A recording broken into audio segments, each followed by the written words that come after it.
khaldana runtii waa farxad weyn sunnaha dawladnimaday ka mid tahay in marba mid fadhiisto kursiga dawliga mar ka dego midna uu ku soo baxo maanta waxaan u kala wareejinaynaa xilka isku duwi hore caafimaadka cabdiraxmaan jaamac hadi iyo walaalkeen mustafa muumin ahaan dee aad bay u kala wen yihiin khibrad ahaanna aad bay u kala wen yihiin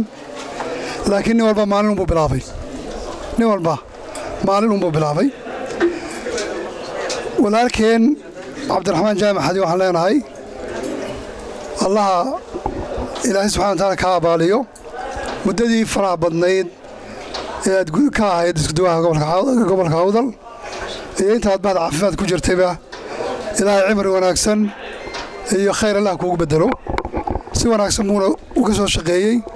turxaanliyi iyo mashkalaad iyadoo aanan jeclin uu ka tegey xilkii waana walaalkeen welina wuxuu mid ahanayaa bahda caafimaadka walaalkay mustafe waa nin dhallinyaro ah waa mudhihii ay soo saartay jaamacadda camuud waxaan isleeyahay dhallinyarada dowladdan uu hogaamiyaha ka yahay axmed maxamed maxamuud siiraayo waa xoogga la saaray bal in dhallinyarta bal xoogaa mas-uuliyadda lagu eego aniga lafteeda dhallinyartaa ka mid ahay dhallinyaro badan oo meelo kala duwan soo gashaa jirta mustafana dhallinyartii uu ka mid yahay waxaan aaminsanahay ninka dhallinyartaa waxaa ku jirta tamar ka badan tamarta ninku markuu weynaado waxaa ku jirta ididiilo fara badan waxaa ku jirta tamar ka wanaagsan oo ka fara badan ninka odayga ee muddo badan soo shaqaynayay maanta haddii mustafa laga dhigay waxaan aaminsanahay inuu nagu sii kordhin doono tamar jadiida cusub fishan cusub iyo waxqabad cusub halkeen wax ka qabtaa halkeen ka boodaa mustafa waxaa looga baahan yahay keliyaati inuu noqdo nin degan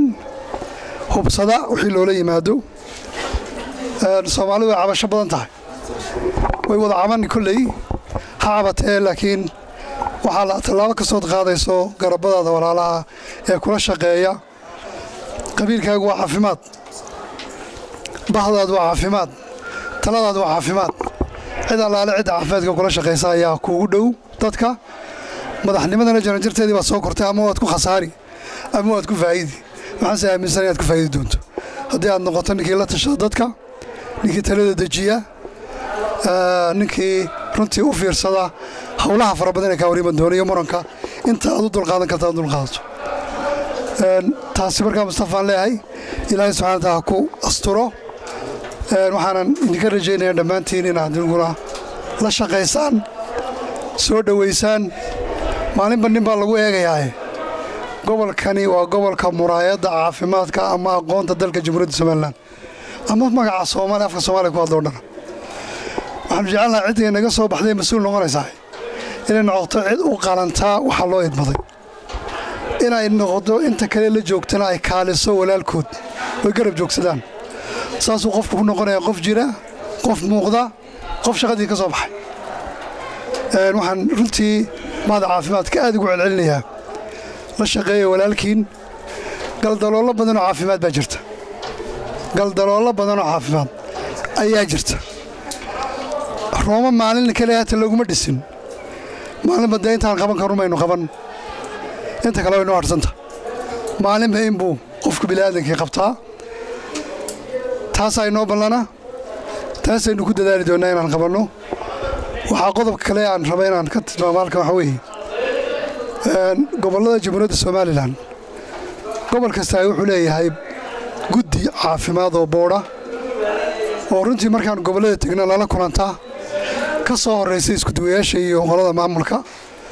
halkan maxaa laga qabtay halkan maxaa loo qaban waayey dawladdu maxay san u yeeshay halkan maxaa laga qabtay weli ma arag qolada boodhka ee gobolka awdal waa qofkii ugu horreeyey inankii walaalkii halkay soo taagay oo yidhaha boodhkan ka mid ah waxaa layniga baahan yahay boodhku waa inuu noqdaa nin baacmashara nin howlahan kale hadduu doono ka fadhiistay oo doonaya inuu bulshada wax ku darsado dadaal ku darsado wafti kasta iyo madax kastoo la odhanaya isagoo afka caafimaad ku hadlaaya la hor fadhiisto saasaan ugu tegey maxay ahaday Hargeysa kaasaa ka dhisan isbitaalka Hargeysa way maamulaan dhex fadhiyaan isbitaalka maxay ahaday gobolka Saaxil guddigaasa maamusha isbitaalka Burco ama gobolka Burco guddi adag buu leeyahay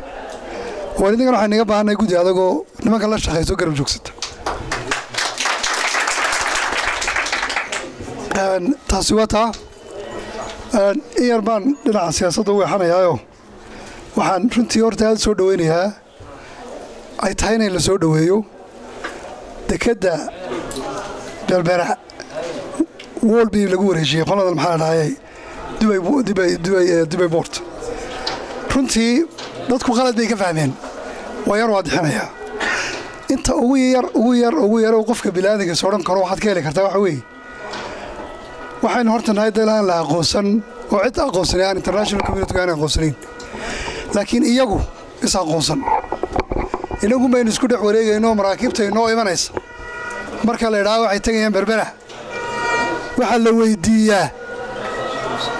insurance-ka waa lagu dalaa